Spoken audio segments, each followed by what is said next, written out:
Very good morning and welcome to SRM Institutes for Medical Science Vadapalani வழங்கும் hello doctor.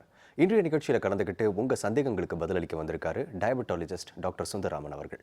வணக்கம் doctor. வணக்கம். Welcome to the show doctor. Doctor, diabetic அப்படின்னு ஒரு patient ஆயிட்டாலே, ஒருத்தருக்கு diabetes வந்துட்டாலே அவங்களுக்கு வந்து எல்லா உறுப்புகளும் வந்து கொஞ்சம் கொஞ்சமாக பாதிக்க ஆரம்பிக்கும் அப்படின்னு சொல்லியிருக்கீங்க நிறைய வாட்டி. ஸோ ஸ்பெஷலாக ஐயில் என்னென்ன ப்ராப்ளம் வர்றதுக்கு வாய்ப்பு இருக்குது டாக்டர்? ஐயில் eye very very sensitive organ இல்லையா, ரொம்ப நுட்பமான ரொம்ப அந்த மாதிரியான ஒரு டிஷ்யூ அது. அதில் நார்மலாக இருக்கிறவங்கள விட அதிகமான அளவு வெகு விரைவில் அவங்களுக்கு கேட்ராக்ட் ஃபார்ம் ஆகலாம்.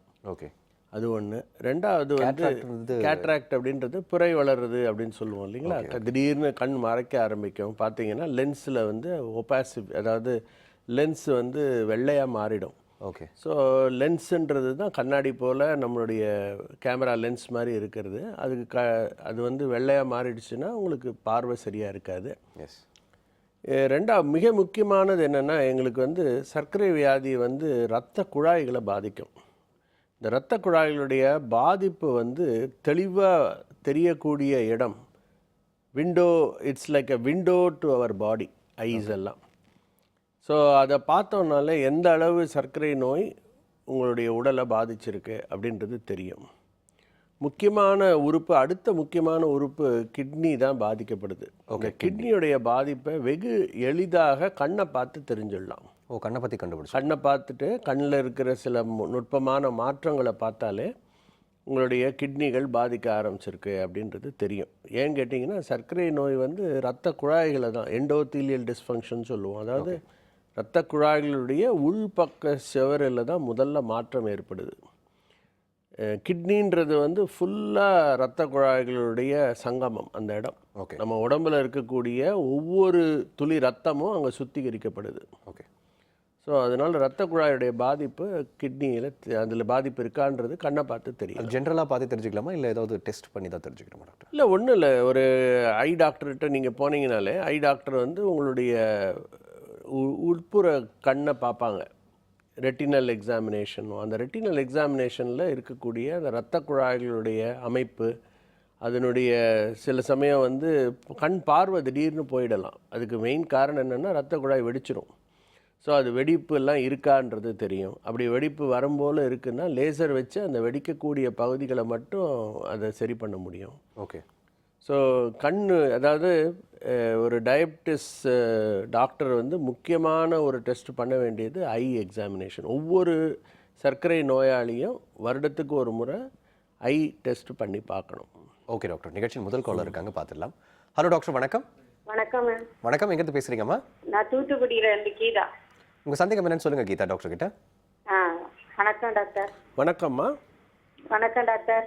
வணக்கம் டாக்டர், எனக்கு சுகர் 389 இருக்கு. அது கண்ணை நான் செக் பண்ணணுமா டாக்டர்? ஆமாங்க. நீங்கள் இந்த 389ன்றது வெறும் வயிறுங்களா, இல்லை சாப்பிட்டுட்டு 2 ஹவர் பொறுத்து எடுக்கக்கூடிய டெஸ்ட்டுங்களாம்மா? சாப்பிட்டுட்டு பார்த்தாங்களா டாக்டர்? சாப்பிட்டுட்டு பார்த்த டெஸ்ட்டுங்களா? அதுவும் ரொம்ப மிக அதிகம். நிச்சயமாக நீங்கள் இது வரைக்கும் கண்ணே பார்க்கல அப்படின்னா கட்டாயம் வருடத்துக்கு ஒரு முறை நீங்கள் செய்யணுமா. உங்களுடைய HbA1c எப்படி இருக்குது? 3 மாதங்களுக்கு ஒரு முறை செய்ய வேண்டிய ஆவரேஜ் எப்படிமா இருக்குது? 7% கீழே இருக்குமானால் ஒன்றும் பிரச்சனை இல்லை. அந்த காலர் இல்லைன்னு நினைக்கிறேன் டாக்டர். அடுத்த காலர் இருக்காங்க, பார்த்துடலாம். ஹலோ டாக்டர், வணக்கம். வணக்கங்க, நான் ராஜா பேசுகிறேன், பாண்டிச்சேரியிலிருந்து. உங்கள் டவுட் என்னன்னு கேளுங்க ராஜா டாக்டர் கிட்ட. ஓகே, எனக்கு 2 கேள்விகள் இதில். சொல்லுங்கள் சார். முதல் கேள்வி என்னோட பிரதர். சார் உங்கள் கேள்வி இன்னொரு வாட்டி கேளுங்க சார். உங்கள் நெட்வொர்க் பிஸியாக இருக்குன்னு நினைக்கிறேன், ப்ராப்ளமாக இருக்குது. அதாவது என்ன ப்ராப்ளம்னா, 2 கேள்வி எனக்கு. முதல் கேள்வி இந்த டயபெட்டிஸ்க்கு இயற்கை உணவு ப்ளஸ் இந்த இயற்கை மருத்துவம் அப்படி ஏதாவது புலப்படுத்தலாம் அப்படின்றாங்க. அது எந்த அளவுக்கு உண்மை அப்படின்றது தெரியல எனக்கு. அது கொஞ்சம் கிளாரிஃபை பண்ண நல்லா இருக்கும். நிறைய பேர் இயற்கை உணவு இருக்கு அப்படின்னு சொல்றாங்க. அடுத்த கேள்வி டயபெட்டிஸ்க்கும் உடல் எடைக்கும் ஏதாவது சம்மந்தம் இருக்கா? ஓகே, மிக நல்ல கேள்வி கேட்டீங்க. சர்க்கரை நோய் ஒருத்தருக்கு உண்டாகிறதுக்கு காரணமே சரியான உணவு வகைகளை நீங்கள் எடுக்காமல் இருக்கிறது தான். இயற்கை உணவுகள் அப்படின்னு நீங்கள் சொல்கிறது ஒருவேளை எல்லா வகையான தானியங்களும் கலந்த ஒரு பேலன்ஸ்ட் ஃபுட்டாக இருக்குமானால் அது மிக மிக நல்லது. நீங்கள் வந்து எதையுமே, அதாவது அளவுக்கு மிஞ்சினா அமிர்தமும் விஷம் சொல்லுவாங்க இல்லையா, எதுவுமே எல்லாமே மாடரேஷனில் இருக்குமானால் மிக மிக நல்லது. மல்டி கிரெயின்டாக எடுத்தீங்கன்னா ரொம்ப நல்லது. உங்களுடைய அரிசி வந்து லோ கிளைசிமிக் இண்டெக்ஸ் இருக்கக்கூடிய, அதாவது உதாரணத்துக்கு சிவப்பு அரிசி ஆர் ப்ரௌன் ரைஸ், கைக்குத்தல் அரிசின்னு சொல்லுவாங்க இல்லையா, அது மாதிரியான உணவுகள், அந்த மாதிரியான அரிசி நீங்கள் எடுக்கலாம். இல்லை உங்களுடைய நீங்கள் எடுக்கக்கூடிய மற்ற நவதானியங்கள் இருக்கு இல்லையா, அதெல்லாம் நீங்கள் அதிகமாக உபயோகிக்கலாம். லோ கிளைசிமிக் ரைசஸ் அப்படின்னே வந்திருக்கு இப்போ மார்க்கெட்டில், அதெல்லாம் நீங்கள் உபயோகிக்கலாம். ஸோ இதெல்லாம் வந்து அளவை கம்மி பண்ணி நீங்கள் எவ்வளோ அரிசி எடுக்கிறீங்களோ அதை விட 3 மடங்கு காய்கறிகளை எடுத்து நீங்கள் உங்களுடைய உணவு வகைகளை வச்சுக்கிட்டிங்கன்னா அது உங்களுடைய சுகரை குறைக்கும், எடையை குறைக்கும், கொலஸ்ட்ராலை குறைக்கும், ஹார்ட் அட்டாக் வராமல் தடுக்கும். மிக மிக முக்கியமானது உப்புனுடைய அளவு. ஒரு நாளைக்கு ஒரு ஆளுக்கு 1 to 2.5 கிராம்ஸ் உப்பு தான் தேவை. ஆவரேஜாக நம்ம இந்தியன் உணவுகளில் கிட்டத்தட்ட 12லேருந்து 14 கிராம் உப்பு எடுக்கிறோம். ஸோ உப்பை வந்து பெரும்பாலும் கட் பண்ணணும். எண்ணெய் பலகாரங்கள் எல்லாம் அவாய்ட் பண்ணுங்கள். இதெல்லாம் இயற்கை உணவு அப்படின்னு நீங்கள் நினச்சிங்கன்னா எஸ், இயற்கை உணவு மிக மிக நல்லது. உடற்பயிற்சி ரொம்ப ரொம்ப முக்கியம். ஒரு நாளைக்கு அட்லீஸ்ட் 45 மினிட்ஸ் to 1 hour நீங்கள் நடக்கணும். உங்களுடைய இப்போ என்ன எடை இருக்கோ அதிலிருந்து 10%, உதாரணமாக 80 கிலோ ஒருத்தர் இருக்காங்கன்னா 8 கிலோஸ் உடனடியாக குறைக்கணும். At least within the next 2 to 3 months குறைச்சிங்கன்னா உங்களுடைய சுகருடைய பாதிப்பு, சுகருடைய அளவுகள் குறைய வாய்ப்புகள் இருக்குது. உங்களுடைய 2வது கேள்வி என்ன? எடைக்கும் வந்து சுகருக்கும் சம்மந்தம் இருக்குங்களா?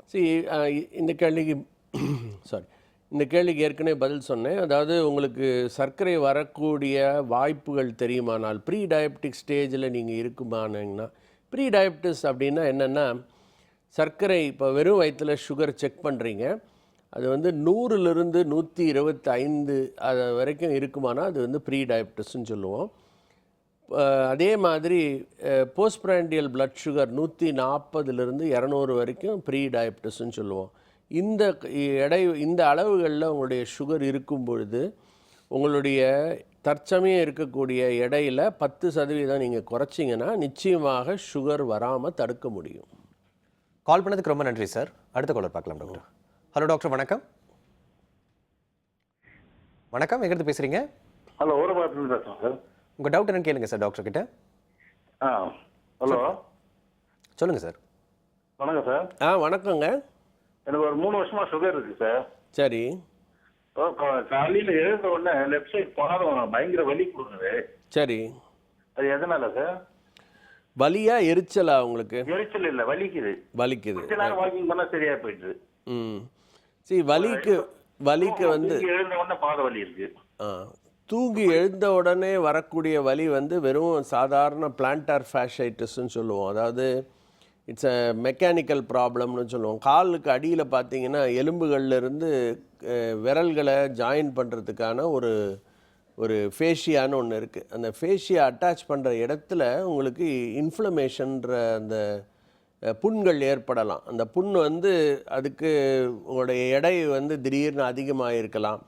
இல்லை நீங்கள் உபயோகிக்கக்கூடிய கால், அதாவது ஷூவோ இல்லை செருப்போ தப்பான முறையில் வச்சிருக்கலாம்.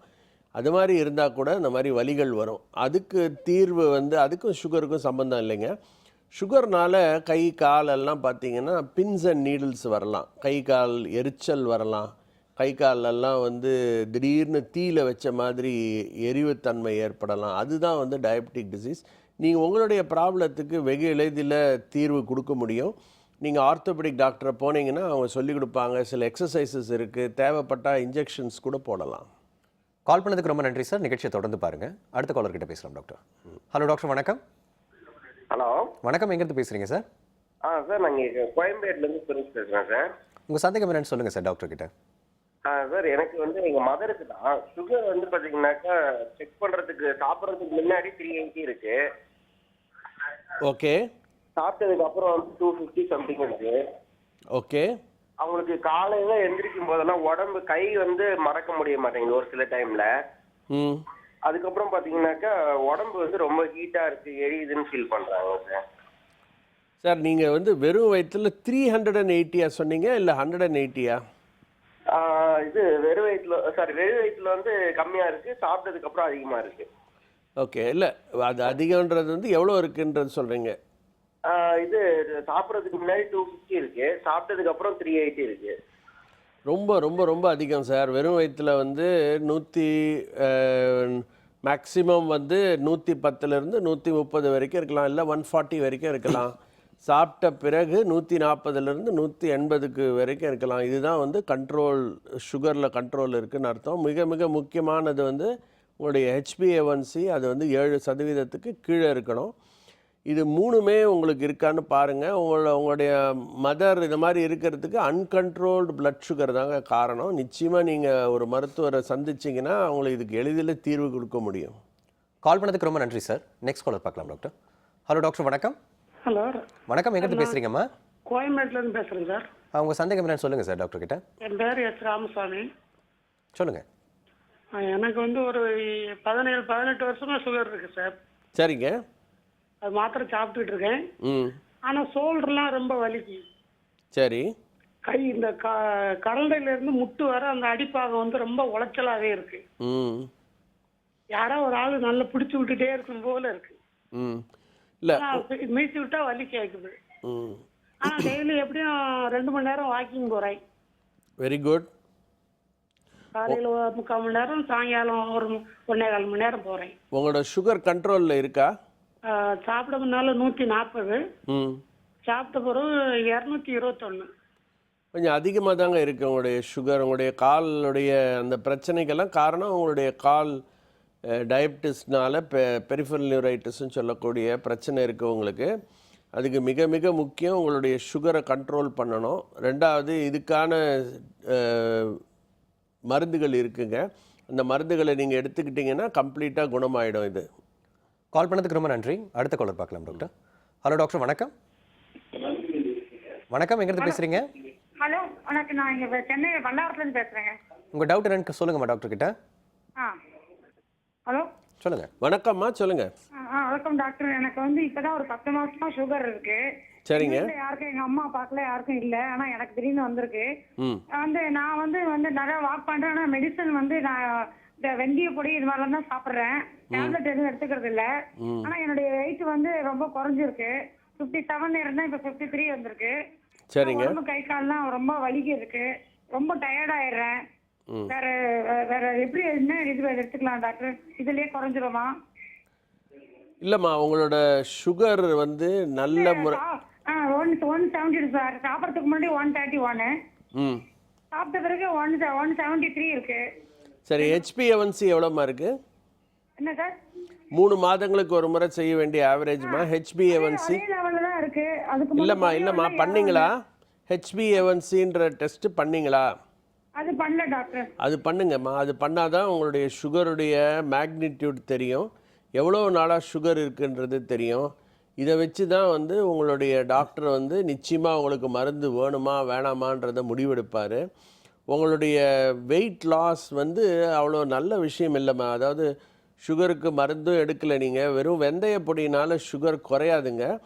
அது முக்கியமாக புரிஞ்சுக்கோங்க. வெந்தயம் எடுக்கணும் அப்படின்னா ரொம்ப நிறைய எடுக்கணும். அப்பவும் கூட வந்து ஒருத்தர் வந்து இதில் ஸ்டடி பண்ணார் சென்னை மெட்ராஸ் யூனிவர்சிட்டியில். அவர் அதை பப்ளிஷும் பண்ணியிருக்காரு.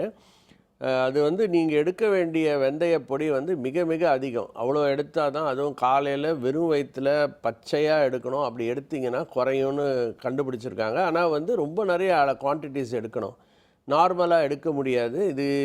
இது மட்டுமே சுகரை குறைக்காது. இது அப்புறம் வந்து பாவக்காய் ஜூஸ் இதெல்லாம் வந்து நாங்கள் யாரும் ஒத்துக்க மாட்டோமா.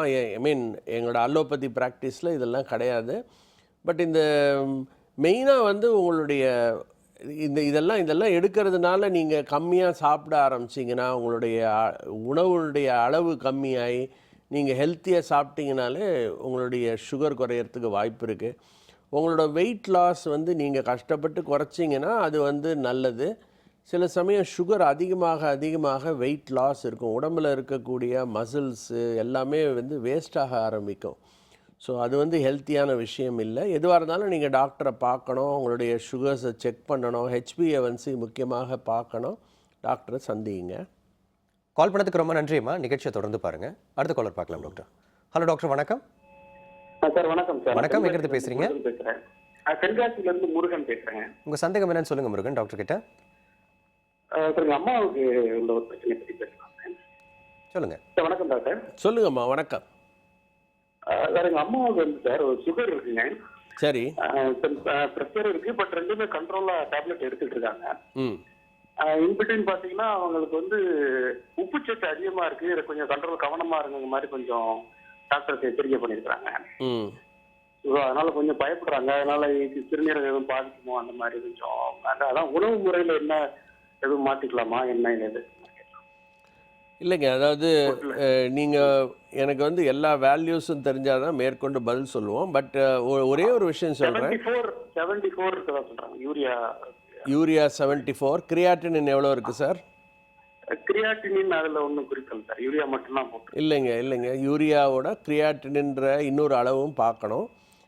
சரிங்க சார். அது மட்டும் இல்லை, உங்களுடைய சோடியம், பொட்டாசியம் இந்த 4 அளவுகளை வச்சு தான் உங்களுடைய கிட்னி நோய்க்கான டயட்டை பற்றி சொல்ல முடியும். உங்களுக்கு அவங்களோட பிபி எல்லாம் நல்லா இருக்கா? அவங்களுக்கு வயது என்ன? வயது 60 வயது ஆகுது. சரி, கண்ட்ரோலா இருக்கு. இல்லை சார், அப்படி இல்லை. பிபி எப்படி இருக்குன்னு பார்க்கணும். அவங்களுக்கு கை கால்லாம் வீங்கி இருக்கான்னு பார்க்கணும். இதெல்லாம் பார்த்து தான் வந்து அவங்களுக்கு எந்த அளவு தண்ணி குடிக்கலாம், எவ்வளோ அளவு உப்பு எடுத்துக்கலாம், எவ்வளோ அளவு பொட்டாசியம் எடுக்கலாமா வேண்டாமா, புரோட்டீன் எந்த அளவு எடுக்கணும், இதெல்லாம் வந்து டிட்டர்மின் பண்ணி தான் சொல்ல முடியும் சார். இது அத்தனை அளவுகளும் பார்த்துட்டு சொல்லுவார். நிச்சயமாக உங்களுடைய மருத்துவரை நீங்கள் சந்திச்சிங்கன்னா இவ்வளோ விஷயங்களையும் பார்த்துட்டு தான் அவங்க அதுக்கு பதில் சொல்ல முடியும். ஒரு சிறுநீரக சிறப்பு நிபுணரை நீங்கள் அவசியம் போய் பார்க்கணும். கால் பண்ணதுக்கு ரொம்ப நன்றி சார். அடுத்த காலர் பார்க்கலாம் டாக்டர். ஹலோ டாக்டர், வணக்கம். ஹலோ வணக்கம் சார். நான் வணக்கம். விழுப்புரம் மாவட்டம் திருக்கோயிலிருந்து பேசுறேன் சார். டிஎன் பாஸ்கர் என் பேரு. உங்க சந்தேகம் என்னன்னு சொல்லுங்க சார் டாக்டர் கிட்ட. எனக்கு 4 வருஷமா சுகர் இருக்குங்க சார். சொல்லுங்க. சரி. இப்போ வந்து எனக்கு வெயிட் வந்து ஒரு 90 கிட்ட இருக்கு சார். அதனால நான் வந்து மாத்திரை சாப்பிட்டு தான் இருக்கேன். சில டைம்ல விட்டுறேன். அந்த சத்து மாத்திரை தவிர்த்து இந்த சுகர் மாத்திரை மட்டும் சாப்பிட்டா நல்லதுங்களா, இல்லை சத்து மாத்திரை எழுதி கொடுத்து 4 மாத்திரையும் சாப்பிடுங்களா? அந்த எஸ்டாமெட்டின் ஒரு மாத்திரையும் அந்த GP1 மாத்திரையும் மட்டும் கண்டினியூ சாப்பிட்டு வரேன் காலையிலேயும் நைட்டும். அது கூட சத்து மாத்திரை சாப்பிட்றது இல்லை, அதனால அது சாப்பிட்ணுங்களா? இல்லை சுகர் அதிகமாகிடுச்சுன்னா மாத்திரை டிஸ்சார்ஜ் பண்ணிட்டு இன்ஜெக்ஷன் அந்த மாதிரி போட்டுக்கிட்டா அது கொஞ்சம் குறைவாக இருக்குமா? ஏன்னா காலையில் நாங்கள் எக்ஸசைஸ் எல்லாம் பண்ண முடியல, காலையில் இங்கே வேலைக்கு போகிறதா இருக்குது. அதுக்கு தவிர்க்கிறதுக்கு என்ன ஐடியா? இல்லைங்க, எந்த நேரம் உங்களால் முடியுமோ அந்த நேரம் உடற்பயிற்சி செஞ்சால் போதும். காலையில் தான் செய்யணுன்றது அவசியம் இல்லை. உங்களுக்கு இரவு நேரத்தில் டைம் இருக்குன்னா இரவு நேரத்தில் கூட நீங்கள் உடற்பயிற்சிகள் செய்யலாம். நடக்கலாம் சார். முக்கியமாக ஒரு நாளைக்கு 45லேருந்து 1 மணி நேரம் நடக்கலாம்.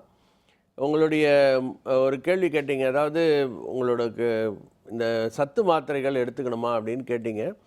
சத்து மாத்திரைகள் எடுக்கணுமா வேணாமா அப்படின்றத பற்றி ஒரு சமீபத்தில் ஒரு மிகப்பெரிய ஒரு ஆராய்ச்சி நடந்தது. அதில் என்ன கண்டுபிடிச்சாங்கன்னா, எல்லா சத்து மாத்திரைகளும் அவசியம் இல்லை, எல்லாமே வேஸ்ட் அப்படின்றத கண்டுபிடிச்சாங்க. அப்போ ஏன் சத்து மாத்திரை எழுதுகிறோம் அப்படின்னு கேட்டிங்கன்னா, சில சர்க்கரை மருந்துகள் உடலில் இருக்கக்கூடிய விட்டமின் B12 அப்படின்ற சத்தை குறைக்கும். அப்போ அந்த B12 சத்து அவசியம் தேவை உடம்புக்கு. அப்போ மட்டும்தான் கொடுப்போம்.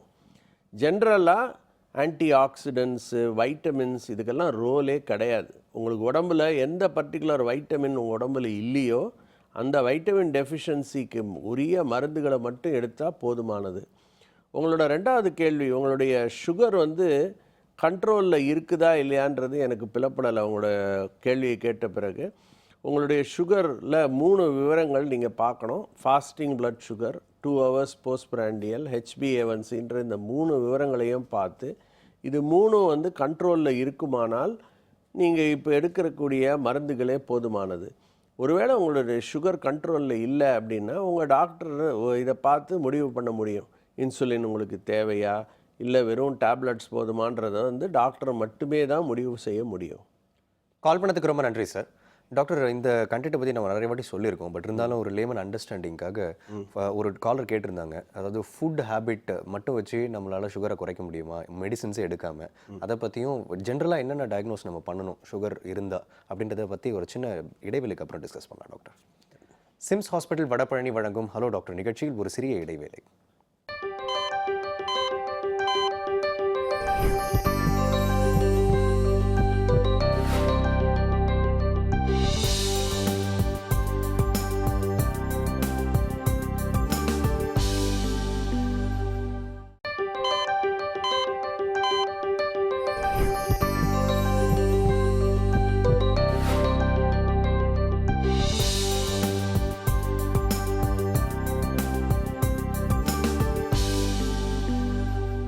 Welcome back to SIMS hospital Vadapalani வழங்கும் ஹலோ டாக்டர். டாக்டர், ஒரு காலர் கேட்டிருந்தாங்க இந்த மாதிரி வெந்தய பவுடர் சாப்பிட்டே வந்து என்னால் சுகரை குறைக்க முடியுமா அப்படின்னு எதிர்பார்த்துட்டு இருக்கேன் அப்படின்னு சொல்லிட்டு. ஸோ உண்மையாகவே ஃபுட் ஹேபிட்ஸ் அண்ட் வெயிட் ரிடக்ஷனால் மட்டுமே மெடிகேஷன் இல்லாமல் சுகரை கண்ட்ரோல் பண்ணுறதுக்கு வாய்ப்பு இருக்கா டாக்டர்? அது கரெக்டான கான்செப்டா ஃபர்ஸ்ட்?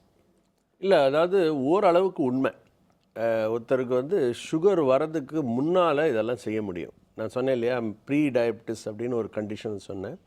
இந்த ப்ரீ டயபெட்டிக்கில் இருக்கிற ஒருத்தர் வந்து வெறும் டயட் மூலமாகவும் எக்ஸசைஸ் மூலமாகவும் வெயிட் குறைச்சாருன்னா 10% ஆஃப் இஸ் ப்ரெசன்ட் வெயிட், அவருடைய நான் சொன்னேன் இல்லையா 80 கிலோ இருந்துச்சுன்னா 8 கிலோ குறைக்கணும், 70 கிலோ இருக்காருன்னா 7 கிலோ குறைக்கணும். இது வந்து 2-3 மாதங்களில் குறைக்குமானால் சுகர் வரதை டிலே பண்ண முடியும். சுகரே வராமல் எந்த அளவுக்கு தடுக்க முடியும் அப்படின்றது வந்து உங்கள் கையில் தான் இருக்குது. நீங்கள் எந்த அளவுக்கு நீங்கள் இதே கண்ட்ரோலில் இருந்துக்கிட்டு சுகர் வராமல் உங்களால் எவ்வளோ நாள் இருக்க முடியுமோ பண்ண முடியும். பட் ஆனால் ஒரு வாட்டி டயபெட்டிக்காக ஆகிட்டா அதுக்கப்புறம் வந்து ஒரு முறை டயபிட்டிஸ், அதாவது லக்ஷ்மண் ரேகான்னு சொல்லுவாங்க இல்லையா, அதாவது ஒரு கோடை தாண்டிட்டீங்க அப்படின்னா அது ரிவர்சல் கிடையாது. ஓகே, அந்த ப்ராசஸை மாறக்கூடாது. இதில் வந்து இதில் முக்கியமான அதான் நிறைய நேயர்கள் சொன்ன மாதிரி 3 விஷயங்களை ஒவ்வொருத்தரும் செக் பண்ணணும். வெறும் வயிற்றில் டெஸ்ட் பண்ணுறது, சாப்பிட்டுட்டு 2 ஹவர் பொறுத்து பண்ணுறது. இந்த 3வது ஒரு டெஸ்ட்டு நிறைய பேர் பண்ணாமல் இருக்காங்க. அதுக்கு விலை கொஞ்சம் அதிகமான டெஸ்ட்டு தான் இது, அதனால தான் இருக்கலாம். HbA1c அப்படின்றது வந்து கிளைகாசிலேட்டட் ஹீமோக்ளோபின் அப்படின்னு சொல்லுவோம். அதாவது என்னன்னா உங்களுடைய உடம்பில் எந்த காலகட்டத்திலையும் ஆவரேஜாக எவ்வளோ பிளட் குளுக்கோஸ் இருக்குது அப்படின்றத தெரியப்படுத்துறது தான். ஓகே, இப்போ உதாரணமாக நீங்கள் வந்து இன்சூரன்ஸ் எடுக்கிறீங்க, உங்களுக்கு சுகர் இருந்தால் கொடுக்க மாட்டாங்கன்ற பட்சத்தில் என்ன பண்ணுவாங்க, எல்லோரும் பயங்கரமாக கண்ட்ரோலில் இருந்துக்கிட்டு ஏகப்பட்ட மருந்து சாப்பிட்டுக்கிட்டு கண்ட்ரோலாக இருந்து கொண்டு வந்து காட்டுவாங்க. அந்த காலங்களில் பார்த்தீங்கன்னா ரொம்ப நார்மல் பிளட் சுகரே இல்லை அப்படின்ற மாதிரி இருக்கும். பட் ஆக்சுவலாக பார்த்தீங்கன்னா அவங்க பயங்கர டயபெட்டிக்காக இருப்பாங்க. ஓகே, இதெல்லாம் இந்த மாதிரியான விஷயங்களெல்லாம் கண்டுபிடிக்கிறதுக்கு தான் இந்த கிளைகாசிலேட்டட் ஹீமோக்ளோபின்றது வந்திருக்கு. அதாவது இது ஏன் எதுக்கு அப்படின்னு சொன்னேன்னா அது ரொம்ப மெடிசன் பேசுகிற மாதிரி இருக்கும். அதாவது என்னென்னா உங்களுடைய எல்லா காலகட்டத்திலையும் உங்களுடைய சுகர் எவ்வளோ இருக்குது, ஆவரேஜ் பிளட் குளுக்கோஸ் அப்படின்னு சொல்லுவோம். இந்த 7% அப்படின்னா உங்களுடைய பிளட் குளுக்கோஸ் வந்து 126லேருந்து 140க்குள்ளே தான் இருக்குது அப்படின்றது எங்களுக்கு இன்டைரக்டாக தெரியுது. ஸோ இவங்க வந்து நம்மளை சீட் பண்ணலை, இப்போ டாக்டர்கிட்ட வரதுனால மட்டும் கண்ட்ரோலில் இல்லை. சில பேருக்கு வந்து அந்த சுகர் இப்போ ஃபாஸ்டிங் போஸ்ட்பிராண்டியல் நல்லாயிருக்கும், HbA1cன்றது ரொம்ப அதிகமாக இருக்கும். அப்போ எங்களுக்கு தெரியும் இப்போ தான் அவங்க கண்ட்ரோலில் இருக்காங்க, கடந்த 3 மாதங்களில் கொஞ்சம் கண்ட்ரோல் இல்லாமல் இருந்தாங்க அப்படின்றது தெரியும். ஸோ இந்த 3 விஷயங்களையும் அவசியம் செய்யணும் 3 மாதங்களுக்கு ஒரு முறை. அந்த அளவுகோலை வச்சுக்கிட்டு உதாரணமாக ஒருத்தருக்கு அந்த HbA1cன்றது 10% மேலே இருக்குமானால் நிச்சயமாக அவருக்கு இன்சுலின் தேவை. அவருக்கு மருந்து மாத்திரை என்ன கொடுத்தாலும் வேலை செய்யாது. ஓகே, அதே மாதிரி இன்சுலின் எடுத்துக்கிறது, இன்சுலினே இல்லாமல் டேப்லெட்ஸ் மட்டும் போகலாம் அப்படின்னு நினைக்கிறேன். இது வந்து தப்பு கிடையாது. உடம்பில் வந்து டயபிட்டிஸ் அப்படின்றவங்களுக்கு இருக்கிற ப்ராப்ளமே என்ன, இன்சுலின் அப்படின்றது ஒன்றும் சுரக்கவே இல்லை, ஆனால் சுரக்குது, அது சரியான முறையில் இயங்கலை, ரெசிஸ்டன்ஸ் இருக்குது. ஸோ அப்போ உங்களுக்கு இதை மாதிரி இருக்கக்கூடிய பிரச்சனை ஏற்படுத்தக்கூடிய விஷயமே இன்சுலின் தானும் போது இன்சுலின் கொடுத்தா உடம்பு நல்லாயிருக்கும், ஃபீல் பண்ணுவாங்க, தில் ஃபீல் குட். சரியா? அதில் வந்து நிறைய கான்செப்ட் இருக்குது. அதாவது சில பேருக்கு முதல்ல சுகர் இருக்கும்போது வெறும் இன்சுலின் மட்டும் கொடுத்து ஆரம்பிப்போம். ஒரு 2 மாதம் கழித்து இன்சுலினை கம்ப்ளீட்டாக நிறுத்திட்டு கூட மருந்துகளில் மெயின்டைன் பண்ண முடியும். அப்படியும் சிகிச்சைகள் கொடுப்போம். அது மாதிரி நிறைய வகைகள் இருக்குது. ஓகே டாக்டர், நிகழ்ச்சி அடுத்த காலர் இருக்காங்க, பார்த்துடலாம். ஹலோ டாக்டர், வணக்கம். ஹலோ வணக்கம், எங்கேருந்து பேசுகிறீங்கம்மா? நான் கேரளால இருந்து பேசுறேங்க. சொல்லுங்கம்மா, உங்கள் டவுட் என்னென்னு டாக்டர்? எனக்கு இப்போ வந்து 1 வருஷத்துக்கு முந்தி அட்டாக் வந்துருந்துச்சு. என்ன அட்டாக்மா? ஹார்ட் அட்டாக்கா, ஸ்ட்ரோக்கா? Heart attack. இது வந்து ஒரு வாழ்வு ஃபுல்லாகவே அடைச்சிருந்துச்சு ரத்தம். சரிங்க. எனக்கு சுகர் வந்து முதல்ல வந்து 300 இருந்துச்சு சாப்பிட்டு. சரி.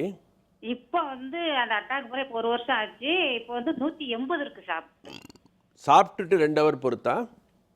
சாப்பிட்டு பார்க்கும்போது 180 இருக்குது சுகரு. அதுக்கு இப்போ நடக்க முடியாது, நடக்கக்கூடாது கூடுதல் அப்படின்னு டாக்டர் சொல்லியிருக்கிறாங்க. அதனால மாத்திரை 2 தடவை நான் சாப்பிட்டுட்டு இருக்கேன், சுகர் மாத்திரை. அது நடக்காமல் இருக்கிறதுனால இப்படி சுகர் அப்படியே இருக்குமா, அது குறையுமா என்னன்னு தான் தெரியல, அதான் கேட்குறேன் சார். இல்லைம்மா, அதாவது உங்களுடைய உங்களுக்கு நடக்கக்கூடாதுன்னு உங்கள் டாக்டர் சொல்லியிருக்காரா, இல்லை ஜென்ரலாக ஹார்ட் அட்டாக் அதனால நடக்கக்கூடாதுன்னு சொல்லியிருக்காராம்மா? அட்டாக்னால தான் கூடுதல் நடக்கக்கூடாது, ஒரு நாளைக்கு 15 நிமிஷம் நடந்தால் போதும் அப்படின்னு இருக்காங்க. இல்லைம்மா, அதாவது ஹார்ட் அட்டாக் வந்தால் என்ன சொல்லுவோம் கேட்டிங்கன்னா, எவ்வளோ சீக்கிரம் அவங்கள நடக்க வைக்கிறோமோ அவ்வளோ நல்லதுன்னு தான் நாங்கள் எல்லோரும் சொல்லுவோம். உங்களுடைய ஹார்ட் வந்து ஹார்ட் ஃபெயிலியர்னு சொல்லுவோம். ஹார்ட் வந்து அதாவது அதிக தேவையான அளவு இருதயம் பம்ப் பண்ணி உடம்பு ஃபுல்லாக ரத்தம் செலுத்த முடியாத ஒரு நிலைமை இருந்தால் தான் வந்து நடக்கக்கூடாதுன்றதே சொல்லுவோம். ஒருவேளை உங்களுக்கு ஹார்ட் அட்டாக் வந்து நீங்கள் ரெக்கவர் ஆகி உங்களுக்கு ஃபெயிலியர்லாம் எதுவும் இல்லை அப்படின்னா நிச்சயமாக நீங்கள் வாக் பண்ணலாம். உங்கள் வாக் பண்ணுறது வந்து நாங்கள் என்ன சொல்லுவோம், 15 நிமிடங்கள் நடங்கம்மா முதல்ல ஆரம்பத்தில், கொஞ்சம் கொஞ்சமாக அதை இன்க்ரீஸ் பண்ணிக்கிட்டே வாங்க அப்படின்னு தான் எல்லா டாக்டரும் உங்களுக்கு அட்வைஸ் பண்ணியிருப்பாங்க. உங்களுக்கு ஒருவேளை கார்டியக் ஃபெயிலியர் இருந்து நடக்கக்கூடாது அப்படின்னு சொன்னாங்கன்னா நீங்கள் சொல்கிறது கரெக்டாக இருக்கலாம். ரொம்ப கடினமான ஒரு விஷயம் நீங்கள் கேட்டீங்க, சுகர் கண்ட்ரோல் பண்ணுறது. பெரும்பாலும் வந்து இதில் வந்து உங்களுக்கு ஒரு கார்டியக் ஃபெயிலியரும் இருந்து உங்களுடைய சுகர் அதிகமாக இருந்தால், அதாவது இன்சுலின் அப்படின்றது வந்து பேங்க்ரியாஸ்ன்ற இடத்துல தான் செக்ரீட் ஆகுது, அந்த இடத்துல தான் உற்பத்தி ஆகுது. அந்த இடத்துக்கு போகக்கூடிய ரத்த அளவும் கம்மியாக போயிடும். அப்போ வந்து அவங்க இயற்கையாகவே அவங்களுடைய சுகர் கண்ட்ரோல் ரொம்ப கடினம். அப்போ இன்சுலின் தேவைப்படலாம். ஸோ எதுக்கும் வந்து உங்களுடைய டாக்டரை திரும்ப போய் சந்திங்க, நடக்கலாமான்றதை கேளுங்க. நடக்கலாம் அப்படின்னு சொன்னாங்கன்னா ஸ்லோவாக உங்களுடைய வாக்கிங்கை இன்க்ரீஸ் பண்ணுங்கள். உங்கள் சுகரை கண்ட்ரோலில் வச்சுக்கோங்க. ஒரு வழக்கில் ஒரு விஷயம் இருக்குமா, அதாவது ஒரு முறை ஒருத்தருக்கு சுகர் வந்துட்டாலே அவங்களுக்கு ஏற்கனவே ஹார்ட் அட்டாக் வந்து அவங்களுடைய உடம்பு எந்த அளவு பாதிக்கப்பட்டிருக்கோ அந்த அளவுக்கு அவங்களுடைய இருதயம் பலவீனமாக இருக்குதுன்னு சொல்லுவோம். உங்களுக்கு ஏற்கனவே ஹார்ட் அட்டாக்கும் வந்திருக்கு, சுகர் இருக்குது அப்படின்னும்போது ரொம்ப கவனமாக இருக்கணும். நீங்கள் நல்ல முறையில் கண்ட்ரோலில் வச்சுக்கோங்க. கால் பண்ணதுக்கு ரொம்ப நன்றிம்மா. அடுத்த காலர் பார்க்கலாம் டாக்டர். ஹலோ டாக்டர், வணக்கம். ஹலோ வணக்கம், எங்கேருந்து பேசுகிறீங்க? நாங்கள் பெங்களூர்லேருந்து பேசுகிறோம். உங்கள் சந்தேகம் என்னன்னு சொல்லுங்கள் சார் டாக்டர் கிட்ட. வணக்கம் டாக்டர். வணக்கங்க.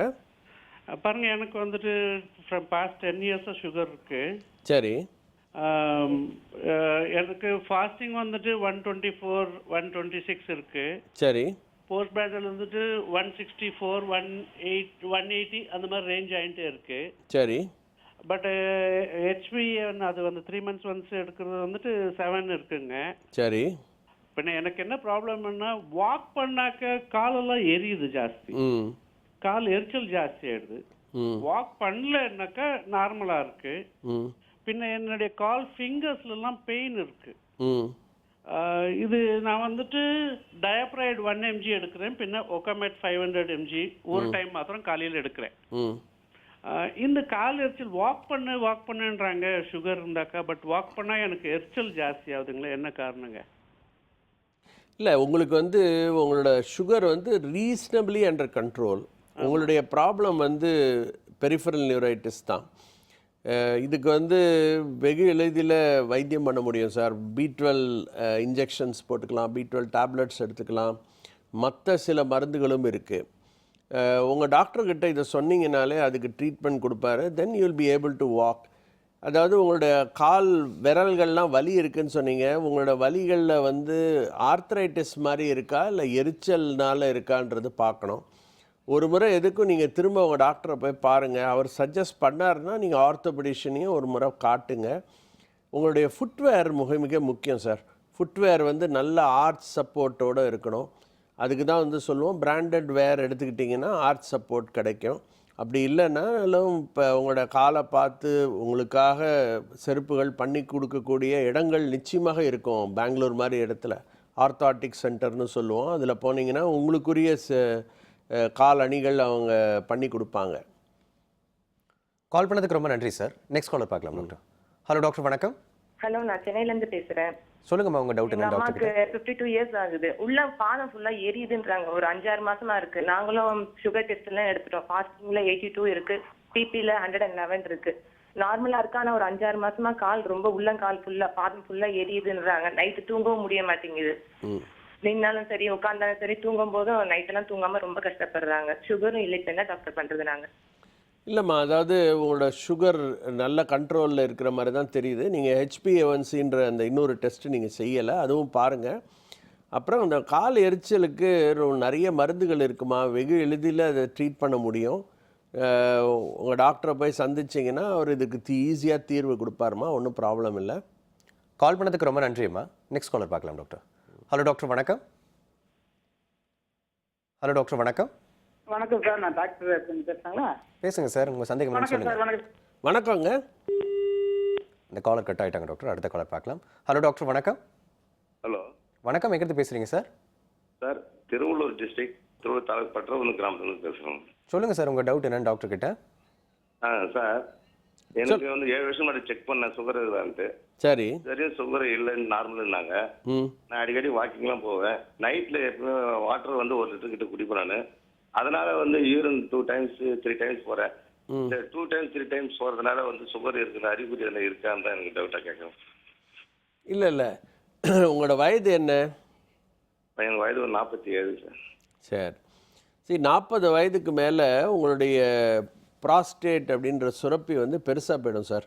அது பெருசாக போனால் கூட அடிக்கடி சிறுநீர் கழிக்க வேண்டிய ஒரு நிலைமை ஏற்படும். இது வந்து பெரும்பாலானவர்கள் செய்யக்கூடிய தப்பு என்னன்னு கேட்டிங்கன்னா, ஒரு முறை தண்ணி நிறைய குடிச்சிட்டு நீங்கள் பாத்ரூம் போயிட்டு வந்துட்டு திரும்பவும் தண்ணி குடிப்பாங்க. அப்போ நேச்சுரலி உங்களுக்கு ப்ராஸ்டேட்டும் இருக்குமானா உங்களுடைய திரும்பவும் நீங்கள் யூரின் போக வேண்டியது. அதனால் இது விஷியஸ் சைக்கிள். இது தவிர நீங்கள் ஒரு 9 o'clock மேலே தண்ணி ஒரு லாஸ்ட்டாக குடிச்சிட்டிங்கன்னா அதுக்கு பிறகு தண்ணி குடிக்காமல் இருங்க. காலையில் மட்டும் எழுந்து குடிச்சிங்கன்னா போதும். அதுவே இந்த சிம்பிள் விஷயமே உங்களுடைய ப்ராப்ளத்தை சால்வ் பண்ணிடும். உங்களுடைய சுகர் இருக்கான்னு பார்க்குறதுக்கு நீங்கள் ப்ளட் டெஸ்ட்டு தான் சார் செய்யணும். 3 டெஸ்ட்டு செய்யணும். வெறும் வயிற்றில் பண்ண வேண்டிய ஃபாஸ்டிங் ப்ளட் சுகர், சாப்பிட்டுட்டு 2 hour பொறுத்து பண்ண வேண்டிய சுகர், 3வது HbA1c 3 மாதங்களுக்கு ஒரு முறை செய்ய வேண்டிய ஆவரேஜ். இந்த 3 நார்மலாக இருக்குமானா ஒன்றும் கவலை இல்லை. இப்போ நார்மலாக இருக்குன்னா ஒரு 6 மாதங்களுக்கு ஒரு முறையோ, உங்களோட குடும்பத்தில் உங்களுடைய ஃபாதர், மதர், பிரதர்ஸ், சிஸ்டர்ஸ் யாருக்காவது சுகர் இருக்குமானா எவ்ரி 6 months பார்க்கணும். அப்படி இல்லைன்னா ஒன்ஸ் a year பார்த்தா போதும். கால் பண்ணதுக்கு ரொம்ப நன்றி சார். அடுத்த காலர் பார்க்கலாம் டாக்டர். ஹலோ டாக்டர், வணக்கம். ஹலோ சார், நான் தாம்பரத்துலேருந்து செல்வகுமார் பேசுகிறேன். உங்கள் சந்தேகம் என்னன்னு சொல்லுங்கள் செல்வகுமார். சார், இப்போ எனக்கு 6 மாதத்துக்கு மேலே தான் சுகர், 45 வயசு ஆகுது. சரி. 6 மாதத்துக்கு மேலே தான் சுகர் வந்தது முதல்ல. சரி. அப்போ வந்து எனக்கு 300 இருந்தது, இந்த HbA வந்து 11.2 இருந்தது. அப்புறம் 3 மாதம் கழிச்சு செக் பண்ணும்போது எனக்கு வந்து 5.8 வந்துச்சு HbA. அப்போ சார்ட்ட கூட பேசியிருந்தேன். அப்போ நான் இப்போ 3 மாதம் மாத்திரையை நிப்பாட்டிட்டேன். இப்போ 2 நாளைக்கு மேலே செக் பண்ணும்போது 4.8 இருக்கு சார் HbA. சாப்பிட்றதுனால 79, சாப்பிட்டதுக்கு அப்புறம் 91 இருக்கு சார். Very good. அந்த குளுக்கோஸ் லெவல் வந்து 90 இருக்கு சார். நான் இப்படி இருக்கலாமா சார், இப்படி சார் கண்டினியூ பண்ணலாம்? இப்படியே இருக்கலாம். நீங்கள் நல்ல பிரமாதமாக குறைச்சிருக்கீங்க. உங்களோட எடை குறைஞ்சிருக்குன்னு நினைக்கிறேன். அதனால தான் உங்களுடைய சுகர் இந்த அளவுக்கு கண்ட்ரோலில் இருக்குது. நீங்கள் வந்து டயட்டில் மட்டும் கண்ட்ரோலில் இருங்க. ரெகுலர் எக்ஸசைஸ் பண்ணுங்கள். 3 மாதங்களுக்கு ஒரு முறை ஃபாஸ்டிங் ப்ளட் சுகர், போஸ்ட்பிராண்டியல், HbA1c மட்டும் 3 விஷயங்களை மட்டும் பார்த்துக்கோங்க. இதில் இதை மட்டும் நீங்கள் ரெகுலராக மானிட்டர் பண்ணிட்டு வந்தீங்கன்னா இதே மாதிரி நீங்கள் இருக்க முடியும். கால் பண்ணதுக்கு ரொம்ப நன்றி சார். அடுத்த காலர் பார்க்கலாம் டாக்டர். ஹலோ டாக்டர், வணக்கம். Sir, good morning sir. Good morning, எங்கிருந்து பேசுகிறீங்க? மாம்பழத்துலேருந்து சுஜாதா பேசுகிறேன் சார். உங்கள் டவுட் என்னன்னு கேளுங்க சுஜாதா டாக்டர் கிட்ட. Okay, good morning sir. Good மார்னிங்மா. எங்கள் ஹஸ்பண்டுக்கு 48 years ஆகுது சார். சரி. அவருக்கு பாஸ்ட் 7 years-ஆ வந்து சுகர் இருக்கு. சரி. இப்போ ரீசெண்டாக எடுத்த பிளட் ரிப்போர்ட்டில் வந்து சார் ஃபாஸ்டிங் 212, சரி, பிபி வந்து 378 இருக்கு சார். ஓகே. ஸோ இந்த டைம் வந்து ரொம்ப அதிகமாக போனதுனால இன்சுலின் வந்து கொடுத்துருக்காரு. அவர் 12 units இன்சுலின் போட்டுக்க சொல்லியிருக்காரு. சரி. ஸோ இன்சுலின் அவர் கண்டினியூ பண்ணுறது நல்லதா இல்லை வந்து டேப்லெட்ஸ் கண்டினியூ பண்ண நல்லதா சார்? அம்மா, HbA1c பார்த்தீங்களாம்மா? அது பார்க்கல சார். அது லாஸ்ட் டைம் பார்த்து 7.9 இருக்கு சார். சரி. 2 months before 7.9 இருக்கு. சரிங்கம்மா. 2 months முன்னாடி தான் பார்த்தீங்களா? ஆமாம் சார், ஆமாம் சார். சரி. இப்போ உங்களுடைய சுகர் அளவு வந்து ரொம்ப அதிகமாக இருக்குது. இன்சுலின் போடுறது தான் நல்லது. உங்களுடைய சுகர் குறைஞ்சிட்டு அதுக்கு பிறகு HbA1c பார்த்துட்டு தான்மா முடிவு பண்ண முடியும். சுகருக்கு கண்டினியூஸாக இன்சுலின் கொடுக்கணுமா இல்லை மருந்துகள் மட்டும் போதுமா அப்படின்றத முடிவெடுக்க முடியும். இன்சுலின் போடுறதுனால எந்த விதமான பாதிப்பும் இல்லைம்மா. உடம்புல வந்து சுகர் நோயாளிக்கு எது குறையுது? இன்சுலின் தான் இல்லை. இன்சுலின் ஒன்று சுரக்காமல் இருக்குது, இல்லைனா இன்சுலின் வந்து இருக்குது, அது வேலை செய்யலை. புரியுதுங்களா? அப்போ இன்சுலின் இங்கே கொடுக்கறது தான் நல்லது. தப்புன்றது கிடையாது. In fact if you are a diabetic, insulin தான் பெஸ்ட்டு. கால் பண்ணதுக்கு ரொம்ப நன்றிம்மா. டாக்டர், வேர்ல்ட் டயபெட்டிக் டே வருது இல்லைங்களா, November 14th if not wrong. November 14 இன்னும் இந்த டயபெட்டிக் டேயில் வந்து என்னென்ன அவேர்னஸ் ஸ்ப்ரெட் பண்ண போகிறோம் த்ரூ த டாக்டர்ஸ் அப்படின்றத ஒரு சின்ன பிரேக்குக்கு அப்புறம் டிஸ்கஸ் பண்ணலாம் டாக்டர். சிம்ஸ் ஹாஸ்பிட்டல் வடபழனி வழங்கும் ஹலோ டாக்டர் நிகழ்ச்சியில் ஒரு சிறிய இடைவேளை.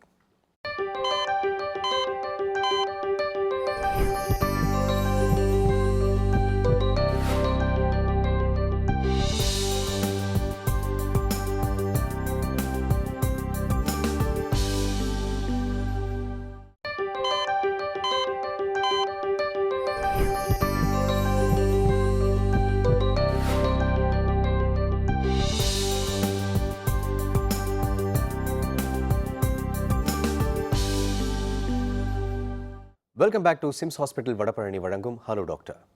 Doctor, November 14th world diabetes day அப்படி இல்லையா?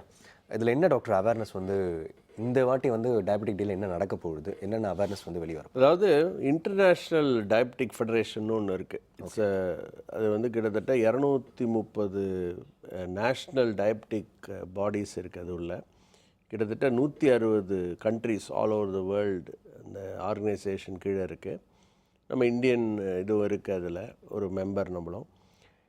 இதனுடைய மெயின் நோக்கமே என்னன்னு பார்த்தீங்கன்னா, டயபெட்டிஸ் அப்படின்ற வியாதியை பற்றி மக்களுக்கு விழிப்புணர்வு ஏற்படுத்தணும். ஏன் ஏற்படுத்தணும்னா, அதில் வரக்கூடிய காம்ப்ளிகேஷன்ஸ் முக்கால்வாசி இல்லை 99% நீங்கள் ப்ரிவெண்ட் பண்ண முடியும். இதுக்கான ஒரு விழிப்புணர்ச்சியை உலகம் ஃபுல்லாக அவேர் பண்ணணும், அதை வந்து மற்றவங்களுக்கெல்லாம் புரிய வைக்கணும் அப்படின்ற நோக்கத்தில் தான் வேர்ல்டு டயபெட்டிக் டே அப்படின்ற ஒன்று கொண்டாடலான்னு யுனைடெட் நேஷன்ஸோடைய ஜென்ரல் அசம்பிளி வந்து இந்த டேவை கொண்டாடிட்டுருக்கு. 2006ஆம் ஆண்டிலிருந்து இது நடந்துகிட்ருக்கு. Okay doctor. ஸோ வருடம் போல் இந்த வருடமும் இந்த நோயினுடைய இது எவ்வளோ ஈஸியாக நம்ம கட்டுப்பாடில் கொண்டு வர முடியும், என்ன இது செஞ்சோன்னா என்னமான முறைகளில் நீங்கள் உங்களுடைய வாழ்க்கை முறைகளை மாற்றிக்க முடியும். ஃபண்டமெண்டல் பிரின்சிபல்ஸ் எப்போவுமே சேம் தான்.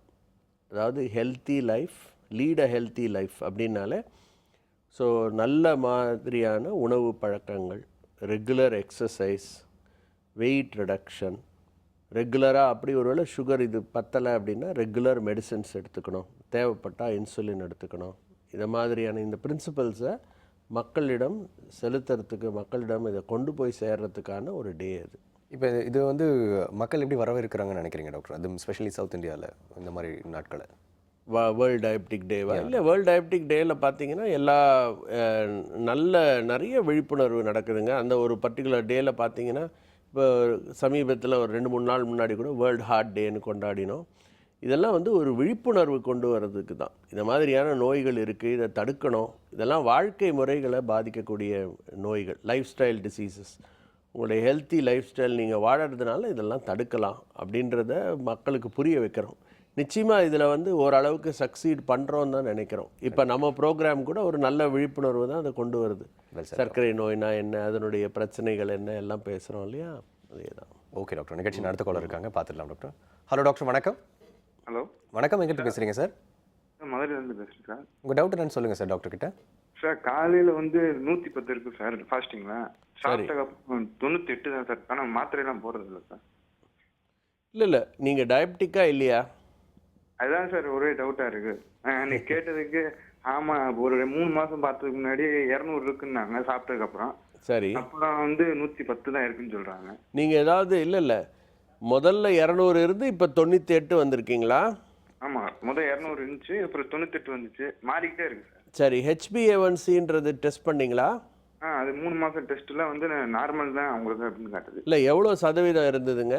4.5. 4.5லாம் டயபெட்டிஸே இல்லைங்க. 200 மட்டும் இருக்குது அப்படின்னா ஒரு வாட்டி வந்ததுன்னா ப்ராபப்ளி நீங்கள் ப்ரீ டயபெட்டிக்காக இருந்திருப்பீங்க. உடற்பயிற்சிகள் செஞ்சுருக்கலாம், இல்லை உணவு பழக்கங்களில் கட்டுப்பாடோடு இருந்ததுனால இப்போ 200 இருந்தது, இப்போ 98 குறைஞ்சிருக்கு. இது நல்ல ஒரு மாற்றம். இதே மாற்றத்தை தொடர்ந்து நீங்கள் செய்யணும். செஞ்சீங்கன்னா இந்த நோய் வராமல் தடுக்க முடியும். கால் பண்ணதுக்கு ரொம்ப நன்றி சார். அடுத்த காலர் பார்க்கலாம் டாக்டர். ஹலோ டாக்டர், வணக்கம். ஹலோ சார், வணக்கம் சார். வணக்கம், எங்கிட்ட பேசுகிறீங்க சார்? சார், நாங்கள் திருச்சி டிஸ்ட்ரிக்ட்லேருந்து பேசுகிறோம் சார். உங்கள் டவுட் என்னன்னு சொல்லுங்கள் சார் டாக்டர் கிட்ட. சார், எனக்கு வந்து எங்கள் ஃபேமிலியில் யாருக்கும் சுகர் கிடையாதுங்க. சரி, எனக்கு வந்து யூரின் போகிற இடத்துல இன்ஃபெக்ஷன் ஆகி அந்த தோல் வந்து வெடிப்பாக இருந்துகிட்டே இருக்கு சார்.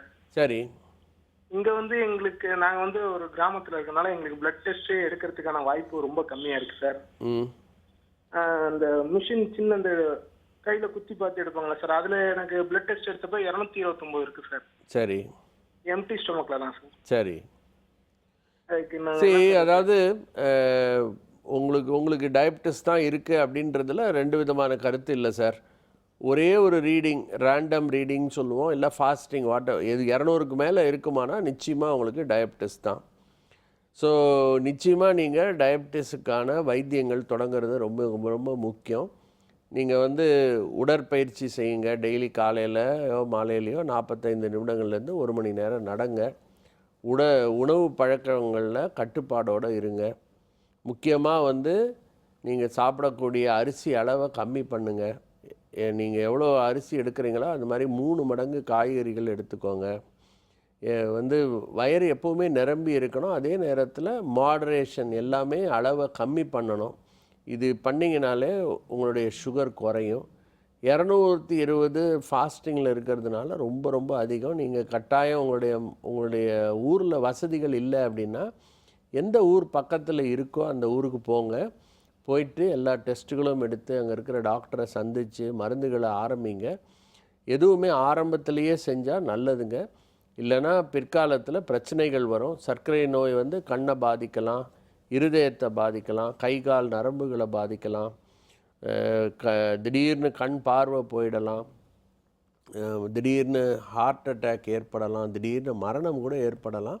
அவ்வளோ சீரியஸான ஒரு வியாதி. இது அசட்டையாக இருக்க வைக்க முடியாதுங்க. நீங்கள் உடனடியாக நீங்கள் செய்யணும். அதெல்லாம் கால் பண்ணதுக்கு ரொம்ப நன்றி சார். நெக்ஸ்ட் காலை பார்க்கலாம் டாக்டர். ஹலோ டாக்டர், வணக்கம். Hello sir, good morning sir. Good morning. எங்கேருந்து பேசுகிறீங்க சார்? நான் வந்து தண்டையார்பேட்டிலிருந்து பேசுகிறேன் சார், சென்னை. உங்கள் டவுட் என்னன்னு கேளுங்க சார் டாக்டர் கிட்ட.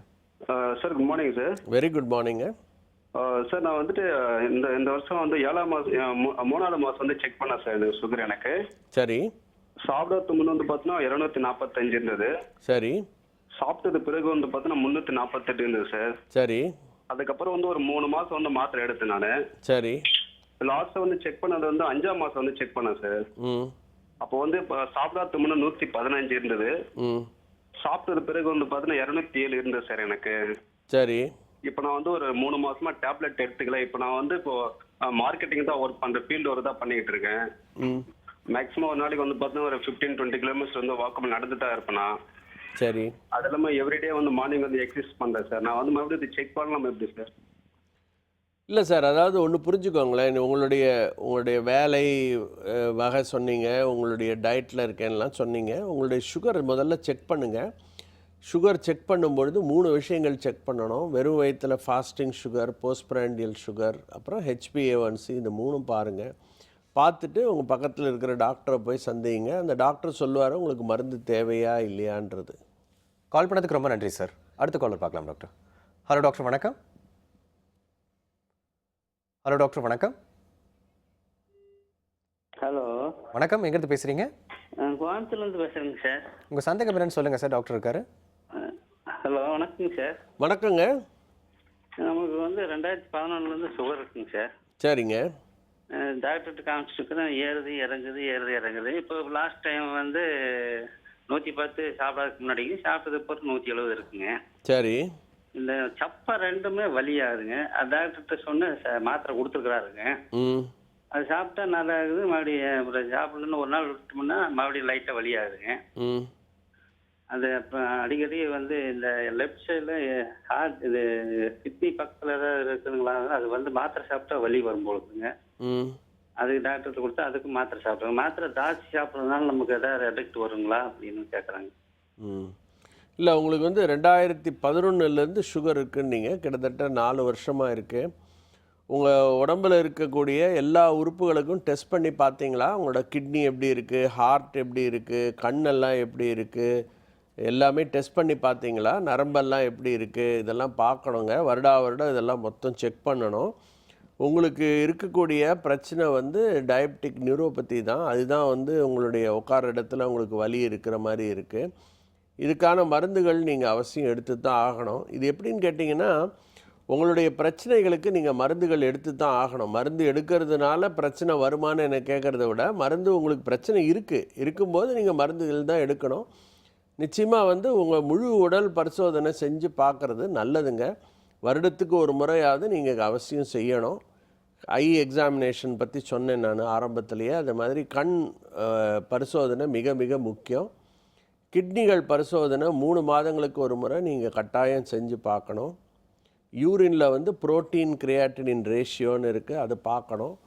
உங்களோட கால் நரம்புகள்லாம் எப்படி இருக்குது அப்படின்றத அதுக்கான கருவிகள் இருக்குது. வருடத்துக்கு ஒரு முறையாவது அதை டெஸ்ட் பண்ணி பார்த்து உங்களுக்கு அதில் அந்த நரம்புகள் பாதிக்கப்பட்டிருக்கு அப்படின்னு தெரிஞ்சால் தொடர்ந்து மருந்து சாப்பிட்றதை தவிர வேறு வழி இல்லைங்க. கால் பண்ணதுக்கு ரொம்ப நன்றி சார். நெக்ஸ்ட் காலர் பார்க்கலாம் டாக்டர். ஹலோ டாக்டர், வணக்கம். வணக்கம், எங்கேருந்து பேசுகிறீங்க? வணக்கம் வணக்கம், எங்கேருந்து பேசுகிறீங்கம்மா? நாங்கள் சென்னையிலேருந்து பேசுகிறோம். உங்கள் சந்தேகம் என்னன்னு சொல்லுங்கம்மா, டாக்டர் இருக்காங்க. ஹலோ, வணக்கம் டாக்டர். வணக்கம்மா. எனக்கு 23 வயசு ஆகுது டாக்டர். சரிங்க. இப்போ 1 வருஷத்துக்கிட்டே முழிங்கால் வலிக்குது. குழந்தைய கூட தூக்கிட்டு மாடிப்படில் ஏற முடியல. சரி. காலையில் தூங்கி எந்திரிக்க முடியல. முழிங்கால்லேருந்து பாதை உள்ளங்கால் வரைக்கும் வலிக்குது சார். சரி. அதான் அது என்னன்னு டாக்டர்கிட்ட அம்மா, உங்களுக்கு சர்க்கரை வியாதி இருக்காம்மா? நான் செக் பண்ணி பார்த்தேன் சார். சாப்பிட்றதுக்கு முன்னாடி செக் பண்ணிட்டேன். சாப்பிட்டதுக்கு அப்புறம் செக் பண்ணி பார்த்துறாங்க சார், இல்லைன்ட்டாங்க சார். சரிம்மா. இல்லை, உங்களுடைய சர்க்கரை நோய் இல்லை அப்படின்ற பட்சத்தில் பல்வேறு காரணங்கள் இருக்கலாமா. உங்கள் உடம்புல வந்து நீங்கள் சொல்லக்கூடிய பிரச்சனை வந்து வெறும் அயர்ன் டெஃபிஷியன்சியில் கூட இருக்கலாம். இரும்பு சத்து உடம்புல கம்மியாக இருக்குமானா கூட இந்த பிரச்சனைகள் கொடுக்கலாம். இரும்பு சத்து வந்து உடலில் இருக்கக்கூடிய அதாவது ஸ்கின்னுக்கு ரொம்ப முக்கியம். உள்ளே இருக்கிற தசைகள் டிஷ்யூஸ்க்கெல்லாம் ரொம்ப ரொம்ப முக்கியமாக. அதில் கூட வீக்னஸ், டயர்ட்னஸ் எல்லாம் இருக்கும். நீங்கள் ஜாயிண்ட் பெயின்னு சொன்னீங்க. ஜாயிண்ட் பெயின்னா என்ன மாதிரியான ஜாயிண்ட் பெயின்னு பார்க்கணும். ஒருவேளை ஆர்த்ரைட்டிஸுடைய ஆரம்ப அறிகுறியான்றது பார்க்கணும். எதுவாக இருந்தாலும் டாக்டரை சந்திச்சிங்கன்னா நிச்சயமாக இதுக்கு தீர்வு கிடைக்கும்மா. கால் பண்ணதுக்கு ரொம்ப நன்றிம்மா. அடுத்த காலர் பார்க்கலாம் டாக்டர். ஹலோ டாக்டர், வணக்கம். ஹலோ டாக்டர், வணக்கம். வணக்கம், எங்கேருந்து பேசுகிறீங்க சார்? என் பேர் அகிலன், செஞ்சிலேருந்து பேசுகிறேங்க சார். உங்கள் சந்தேகம் என்னன்னு சொல்லுங்கள் அகிலன், டாக்டர் கிட்ட. Okay. Good morning doctor. Good morning doctor. என்னோட அம்மாக்காக பேசுகிறேன் டாக்டர். சொல்லுங்கள். அவங்களுக்கு வந்து இப்போ சுகர் செக் பண்ணோம். 425 இருக்குது பிபி. அட் சேம் டைம் வந்து HbA1c வந்து 11க்கு மேலே இருக்குது டாக்டர். My God. அவங்க வந்து இப்போ இன்சுலின் போட சொல்லி அவங்க ரெக்கமெண்ட் பண்ணியிருந்தாங்க. கரெக்டு. பட் அவங்க கொஞ்சம் அந்த இன்சுலின் போடுறத குறித்து கொஞ்சம் பயமாக இருக்குது. அவங்களுக்கு இன்சுலின் போட்டால் தொடர்ந்து லைஃப் லாங் போடணுமான்னு சொல்லிட்டு அந்த ஒரு டவுட் அவங்களுக்குள்ள இருக்குது. சரி. அதனால அப்புறம் வந்து இப்போ அவங்க மெட்ஃபார்மின் SRம் கூட வந்து அத்ரோஸ்டாட்டின் டேப்லெட் கொடுத்துருக்காங்க சார். சரி. இப்போ ஒரு லேட்டஸ்ட்டாக ஒரு 2 நாள் முன்னாடி செக் பண்ணால் 190 கிட்ட வருது டாக்டர் பிபி. சரிங்க. அது குறைஞ்சிருக்கு. அதான் சரி, இந்த மாத்திரையை கண்டினியூ பண்ணாங்களா இன்சுலின் தான் போடனாங்களான்றதுக்காக பண்ணணும். இல்லைங்க, HbA1c 11.5 பொழுது இன்சுலின் இல்லாமல் நீங்கள் இருக்கவே முடியாது. இன்சுலின் ரொம்ப ரொம்ப தேவை. இன்சுலின் போடலை அப்படின்னா உங்களுடைய முதல்ல சொன்ன மாதிரி கிட்னிகள் பாதிக்கப்படலாம், ஹார்ட் அட்டாக் வரலாம், ஸ்ட்ரோக் வரலாம் சார். இதெல்லாம் வந்து லைஃப் த்ரெட்டனிங் திங்ஸ். அதனால் சான்ஸே எடுக்காதீங்க. கட்டாயம் இன்சுலின் தான் போடணும். இன்சுலினை பற்றி முதல்ல அந்த போடுற இன்ஜெக்ஷன் அப்போ நினச்சி தான் அவங்களுக்கு பயம். நீங்கள் அந்த இன்ஜெக்ஷன் இருக்கக்கூடிய நீடில் வந்து வலிக்காமல் இருக்கணும் அப்படின்னா பென் யூஸ் பண்ணலாம் சார். பெனில் யூஸ் பண்ணக்கூடிய அந்த அதாவது பேனா மாதிரி இருக்கும். அது உள்ளேயே வந்து இந்த இன்சுலின் கார்ட்ரிட்ஜஸ் இருக்கும். அதில் இன்ஜெக்ட் பண்ணும் பொழுது அதில் யூஸ் பண்ணக்கூடிய நீடலுடைய அளவு வந்து ரொம்ப ரொம்ப சிறுசு. 30, 32 அந்த சைஸ் தான் இருக்கும். அப்போ அவ்வளோ வலியே தெரியாது. அவங்களையே ஊசி போட சொல்லுவோம். ஒரு ஃபஸ்ட்டு 1 or 2 days அவங்களுக்கு வலிக்கிற மாதிரி தெரியும் சார். அது இன்சுலின் உடம்பில் போய் அதனால் வரக்கூடிய அந்த ஒரு நல்ல ஃபீலிங் வந்த உடனே ஆட்டோமேட்டிக்காக இன்சுலினை கண்டினியூ பண்ணுவாங்க. பெரும்பாலும் இதான் பிரச்சனையே. முதல்ல இன்சுலின் கொடுக்கறதுக்கு தான் இப்போ தயங்குவாங்களே தவிர போட ஆரம்பித்த பிறகு ஐயோ சார் நிறுத்தாதீங்க, எனக்கு வந்து நல்லா இருக்குது, இதே இருக்கட்டும்னு தான் சொல்லுவாங்க. ஸோ ட்ரை பண்ணுங்கள் விடாமல். கால் பண்ணதுக்கு ரொம்ப நன்றி சார். டாக்டர், பேசிக்காக ப்ரீ டயபெட்டிக்காக இருக்கிறவங்களுக்கு நீங்கள் வந்து எந்த மாதிரியான ஒரு எக்ஸாம்பிள் கொடுப்பீங்க? என்னன்ற மாதிரி நம்ம வந்து டெஸ்ட் எடுத்துக்கணும், அது இல்லாமல் என்னென்ன மாதிரி ஃபுட் ஹேபிட் மெயின்டைன் பண்ணுறத ஷார்ட்டாக எப்படி சொல்லுவோம் டாக்டர்? அதாவது ஒரு ப்ரீ டயபெட்டிஸ் அப்படின்னா வந்து உங்களுடைய சுகர் டெஸ்ட் பண்ணணும். 3 சுகரையும் பண்ணணும். அதாவது fasting blood sugar, postprandial and HbA1c. இந்த ஃபாஸ்டிங் பிளட் சுகர் அப்படின்றது வந்து 100லிருந்து 125 வரைக்கும் இருக்குமானா அது ப்ரீ டயபெட்டிஸு. போஸ்ட்பிராண்டியல் பிளட் சுகர் 140லேருந்து 200க்குள்ளே இருந்துச்சுன்னா அது ப்ரீ டயபெட்டிஸ். அதாவது இவங்களுக்கு எல்லாருக்கும் சுகர் வரப்போகுது, தடுக்க முடியும், சரி பண்ண முடியும். Okay, life style modification. So life style modification தான் ரொம்ப ரொம்ப முக்கியம். Okay doctor. அவங்களோட ப்ரெசன்ட் வெயிட் என்ன இருக்கோ அதுலேருந்து 10% வெயிட் அவங்க குறைச்சாங்கன்னா நிச்சயமாக சுகர் இல்லாமல் தடுக்க முடியும். கரெக்டாக சொன்னீங்க. ஸோ டயட் கண்ட்ரோல் ரொம்ப முக்கியம். ஓகே, எல்லாமே வெயிட் ரிடக்ஷனுக்கு தான். ஓகே. ஸோ பேசிக்காக என்ன நினைக்கணும்னா, இதெல்லாம் வரப்போதே நினச்சி பயப்படுறத விட இது மாதிரி ஆக்ட் பண்ணாங்கன்னா தடுக்க முடியும். டயபிட்டிஸை பற்றி பயப்படவே வேண்டாம், நல்ல மருந்துகள் இருக்குது. Okay, that is the most important message. சரிங்க டாக்டர். இன்னைக்கு வந்து காலர்ஸ்க்கு ஸ்லோ அண்ட் ஸ்டடியாக நீங்கள் கன்சல்ட் பண்ணதுக்கு ரொம்ப நன்றி doctor. Thank you. Thanks doctor. Thank you. இன்றைய நிகழ்ச்சி உங்களுக்கு ரொம்பவே யூஸ்ஃபுல்லாக இருக்கும் நம்புகிறோம். மீண்டும் அடுத்த ஹலோ டாக்டர் நிகழ்ச்சியில் சந்திப்போம். அதுவரை stay healthy and stay happy.